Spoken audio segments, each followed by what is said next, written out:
Up to this point, we've learned about a few ways to organize our Python code. The first thing we did, well, we just wrote Python in a file, and that organizes it, right? Our entire code has been so far on one single file. So that was one way that we organized our code.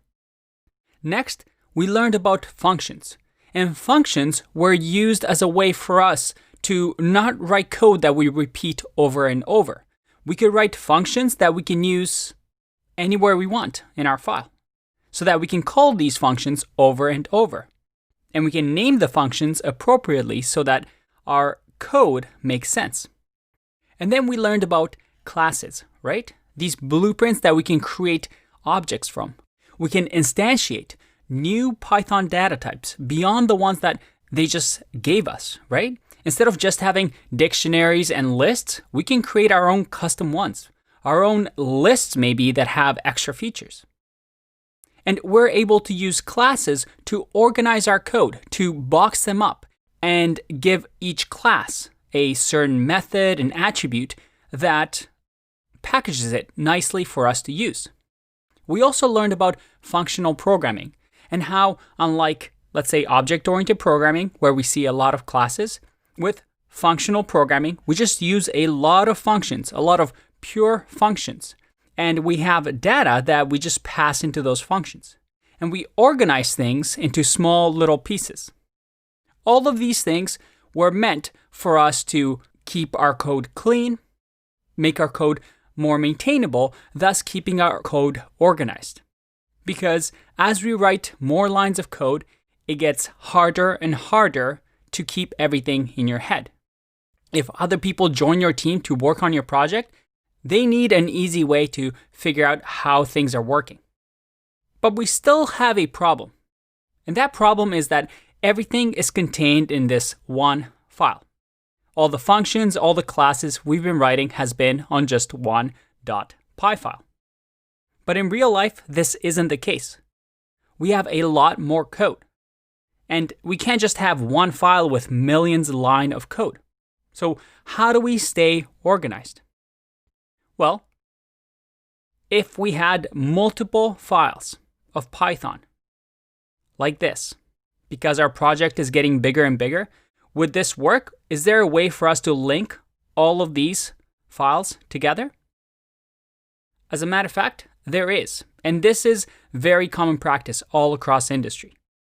And we call this way of organizing code modules.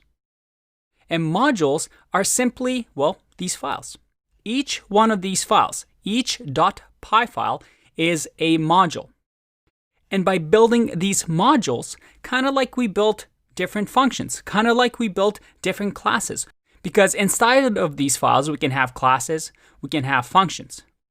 But we can also have different files, so a layer higher, to divide up our code. And in this section, we're going to learn all about modules and try to master it and see how we can write organized code. Let's have a look. You can see over here, if I click on files in our REPL, we have main.py.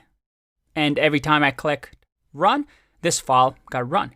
But what if we have more files? What if I add another file here, and we'll call it utility.py. So based on what I just taught you, these two things are what? They're modules, right? Main.py is a module, utility.py is a module. And when writing modules, we use the same principles as variables in Python, which is snake case. That is, if there's spaces, we use underscore, everything is lowercase letter. So how do we divide up these modules? And this comes with practice. When you're just beginning, it's hard to say, hey, what goes into what file, what goes into what file? But it's similar to classes, right? Similar to functions. We want to divide up our code into chunks that make sense.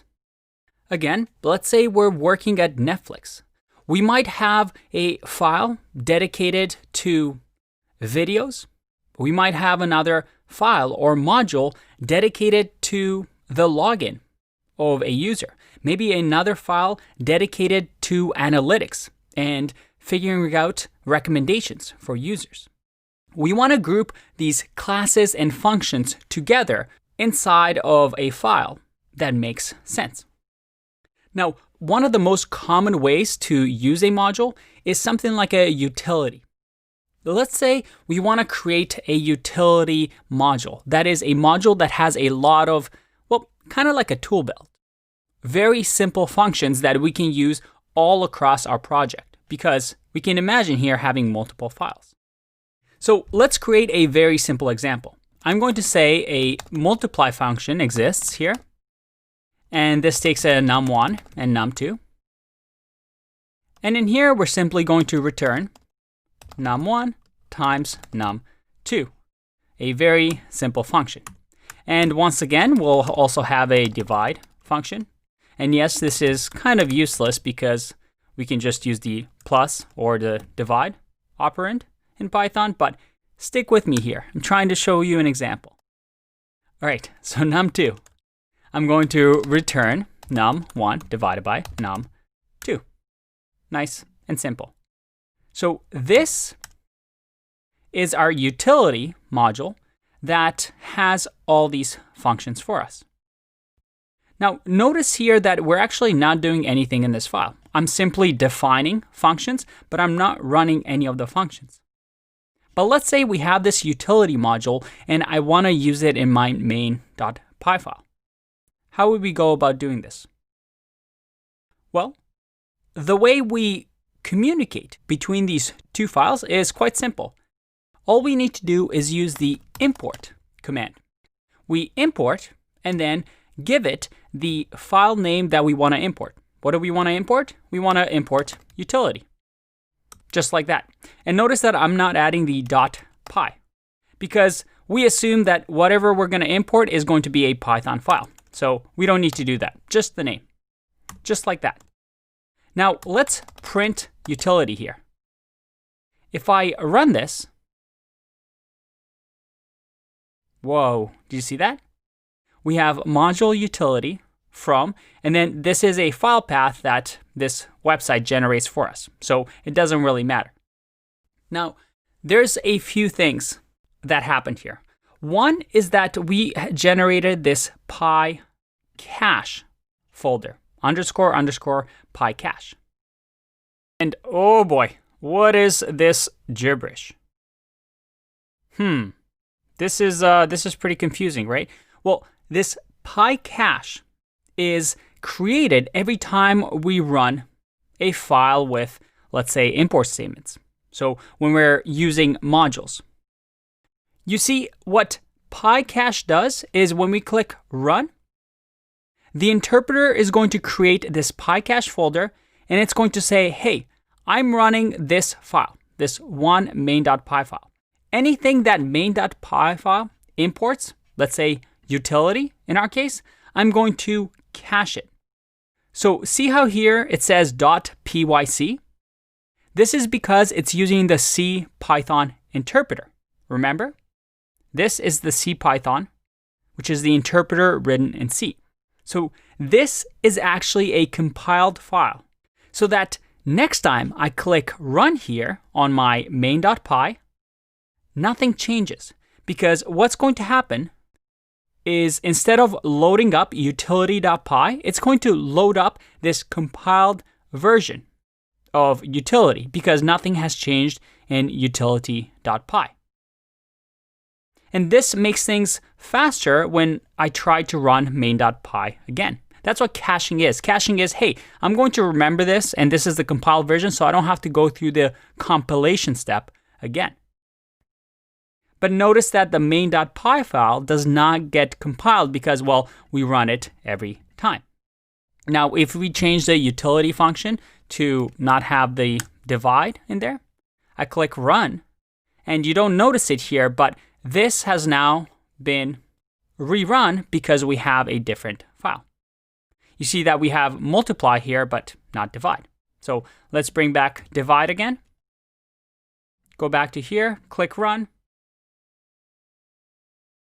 And there you go. We have divide here too now. But this is something that we don't touch. This just comes underneath the hood with any editor that we use. And in a few videos, we're going to show you how this also happens when we use something like PyCharm.